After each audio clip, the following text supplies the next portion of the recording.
All right, first off, I'd like to say thank you for purchasing my radiator relocation kit.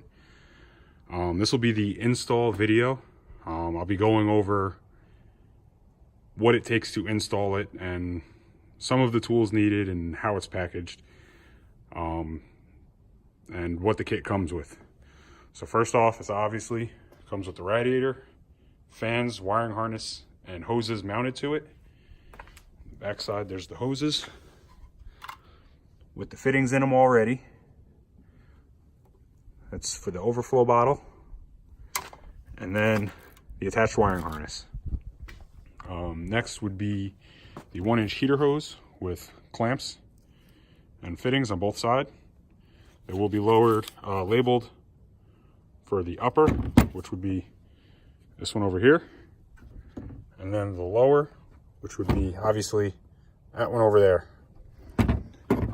They also come with zip ties to zip tie the wiring harness to the frame and the radiator hose in certain locations. These zip ties with the holes in the top are for the wiring harness.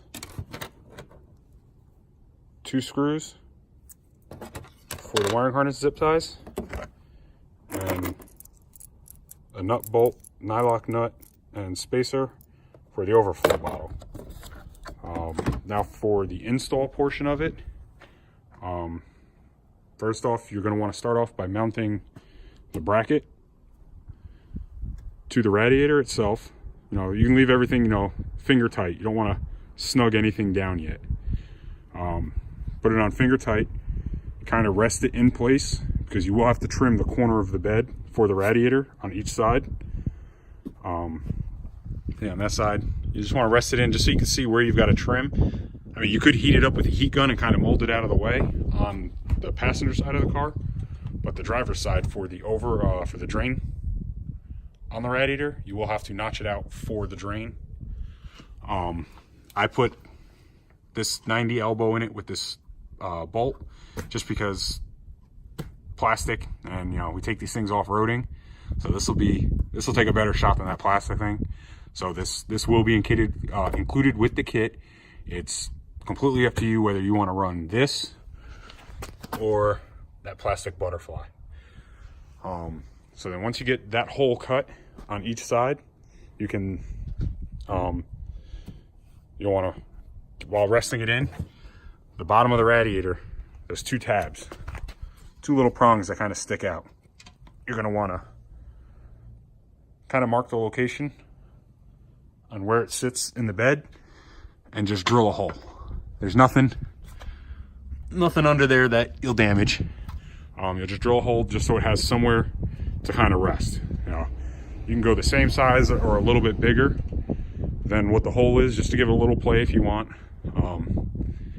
So then once you got those 2 holes drilled and the corners cut out, you can then set the radiator in place and bolt it down. Everything will be nut, bolt, washer, nylock nut. Here, and here. And for the most part, this is how it'll mount for all kits with the factory cage. It'll be the same exact mounting, just like this.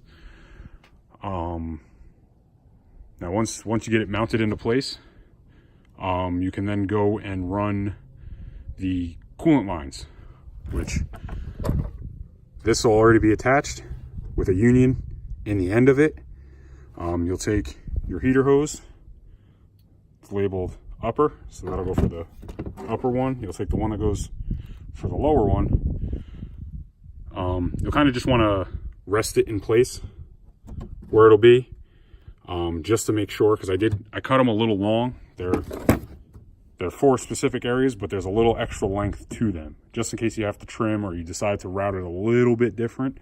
But for the most part, I made all kits to run the exact same way, unless we discussed otherwise while you were purchasing it. So run it through here. You'll want to use a hole saw that's a little bit bigger than the outside diameter of the hose. Mine's not 1 inch. I went with a little smaller. I'll be switching it to 1 inch. So you take this crease line right here, just after the Y. This is about the center of the hole, and I drilled down at an angle to kind of elongate the hole. And then the same thing with here. It's basically straight down. This corner crease right here, this farthest one, it's about an inch over from there. And I did the same thing. I drilled down at an angle just to elongate the hole. So then your lower hose will run down through the inside hole, and they both come out down here. One will be on the outside portion of the car of this frame rail, and the other one will be just on the inside. So this inside one is for the lower. I ran it down through here, back behind this frame right here. To put a pan underneath the car. This hose right here gets disconnected from here. This one is the water pump, right? Yeah, this one's the water pump. Disconnected it right from there. I left the factory hose on there. Put the end in with the fitting on it already. Slide that in. Clamp it down with the supplied clamp. And then just make sure it reaches up top of the car. Trim any, if you want to trim the excess off, you can. It's not a crazy amount of excess. You can trim it, leave it, and then you do the same thing for the upper hose. Run it down, it stays on the outside portion of the frame rail. Run it down, I ran mine behind. And then this hose back here goes up here. I cut the elbow off just because I don't plan on going back. Pop it off, and then I left the rubber hose, the hose on it from the thermostat housing. Put the union in, clamped it down, and then I threw a zip tie. With the supplied zip ties, just zip tie them in place. And then with filling it, it took about 1.5 gallons to fill. Because it is a dual core, 2-row radiator, dual core radiator, it will hold a lot more coolant. For the overflow bottle, basically I remove this from the front of the car. So to do that, you come to the front. If you have a windshield, remove your windshield. There'll be 2 5mm Allens up top there. Grab here, pull up, slide it forward and lift out. And then your overflow bottle sits right here. It's held in by 2 10mm bolts. Pop those out, pop the hoses off, and remove your bottle. Then you come back here, is what I did, with the supplied nut, bolt. It's a nylock nut, spacer, washer, and the bolt. You're gonna wanna pop inside here. There's gonna be a metal, a little bushing. Just pop that out. It just pushes right out. You'll push from here out and it'll pop right out. It's not really held in. Slide your nut. The supplied spacer right back there. And on the back side, you'll put your washer and nylock nut to hold it in place for the top and bottom. And then the hose gets run underneath the radiator up, and it's already clamped on here, so you'll just run it down, back, behind, underneath, and connect it right down there at the bottom. And then for this line here, I left this one on from the factory. This is the factory line. It's just, if it ever overheats and boils over, which now that it's in the back, shouldn't have that issue, at least from mud. I ran mine right through here. I pulled this little push pin out, and I ran it down underneath, so it drains right there. You may have to trim a little bit of that off. I think it's pretty long from the factory. Now for the wiring harness, everything's already taped up, heat shrunk, soldered from here at this point. So then you'll run it down. You'll use the supplied zip tie, wrap it around, screw it down. There's nothing under here, so I'll supply you with the screws. You'll probably just want to hit it with a, I believe it's 7/64 drill bit. It's a little smaller than that because it's only drilling into the plastic. That'll expand the plastic and give you a nice snug fit. So then you one here, drill a hole through there, and then it'll come out right here on this side of the frame rail. I ran it right along this frame rail here, behind this plastic piece, comes down here, and then goes back there. I ran it with my Razorback gauge, so I already had an existing hole. If you don't have an existing hole for a Razorback gauge or anything like that run, come in here, just lift up on this plastic, it comes out. If you just pop a hole right here, right above this right here, there's nothing back there. Just pop a hole, fish the wire through. You're gonna want to take at least your bottom seat pan out. I have to remove my whole seat. I've aftermarket. There's a push pin here. You'll remove this push pin. There's one here, and there's another one right here. There's a 10mm bolt down there, and there's one here, and then there's another push pin down here that holds this plastic in. Pop that out, and I just ran it right with the factory wiring harness that's down here. I ran it right along that. It goes out, and then to the front of the car, it just kind of opens up, and then you'll see your radiator fan down there.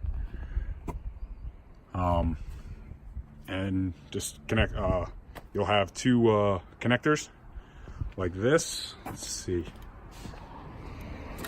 You have two of these. They're the no strip connectors. So you just slide one end in.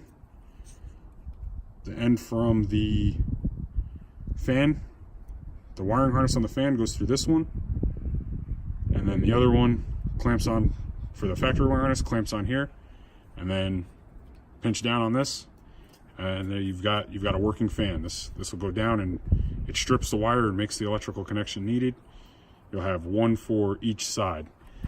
Now the black goes to black, red goes to blue.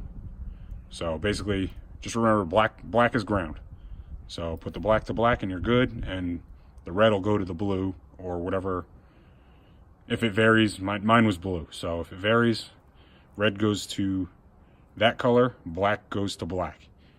And that's basically the install for it. It's pretty straightforward. With this upgrade, I haven't seen temperatures over 200. I don't even think I've reached 200 degrees.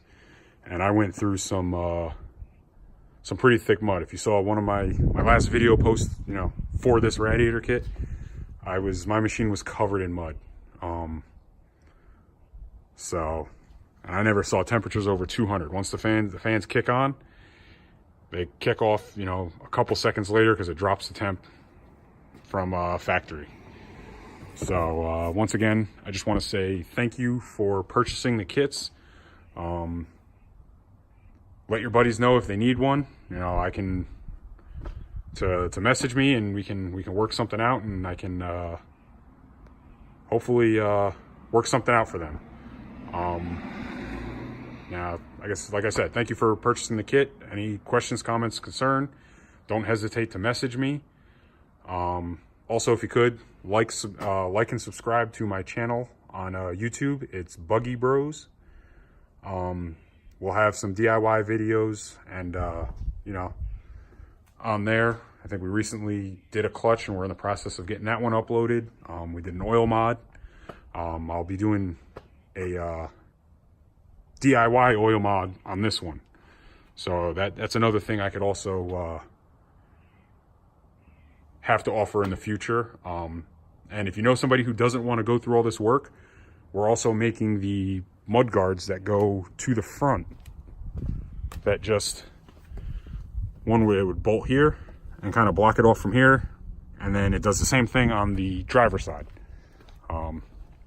It'll basically go from here to back here, and it just basically keeps all the mud from the tires kicking on. We're in the process of working on those. So if you know somebody who doesn't want to go through what you're about to go through, which is only about an hour and a half worth of work, if you take your time, and they don't want to go through that, we will have the mud guards for the front.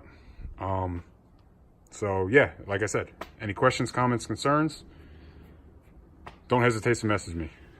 Thanks.